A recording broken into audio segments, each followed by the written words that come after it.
Heyman, what you watching? Yo, I'm watching that ATV, gotta find out what lunch is and stuff. But, everything on ATV, it just talks about school. You should always learn about your school and everything.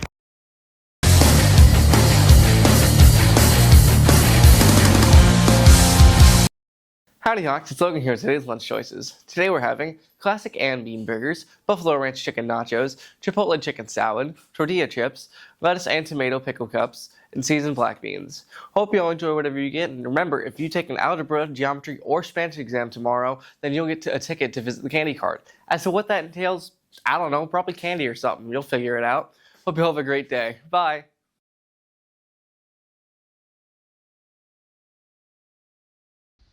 Welcome to this math moment. We're asked to graph this solution of this system of linear inequalities. The first thing you need to know is that when you're comparing x to a constant, the boundary line that you have is going to be a vertical line. The first boundary line here, the one where x is being compared to -2, is going to be a solid line because it's less than or equal to. That or equal to part means the boundary line is going to be solid. And anytime you're comparing x to a constant, you're looking at a vertical line. So there is a solid vertical line here at x is equal to -2. Again, that's the equal part of this. Now, it says that x is less than or equal to -2. So which direction would that be? Yeah, less than would be to the left. So that means everything to the left here is less than 2. Now, we are also given y is greater than 4. Well, that means y is being compared to 4. So we're talking about a boundary line that's horizontal that goes through 4, but it's not included. So that means it's going to be a dashed line.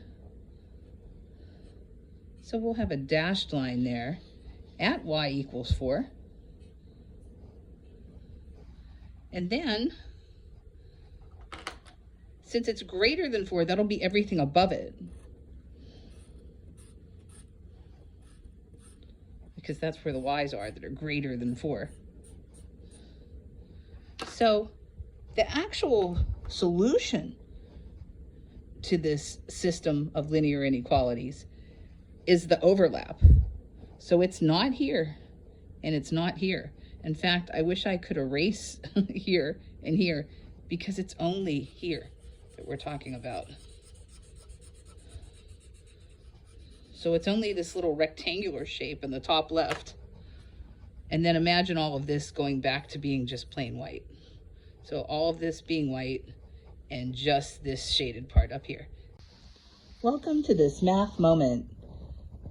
Here we have a radical expression.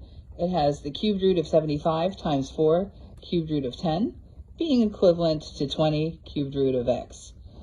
And then we're asked, what's the value of x? Well, we can simplify this first expression. So since they're both cubed roots, we can multiply what's under their radicals. So we have the cubed root of 750. And 4 is still out front, because it's like multiplying a 1 out here by this 4 here. So we have 4 cubed root of 750. And we know that that's going to be equal to or equivalent to 20 cubed root of x. Well, that suggests we should simplify this.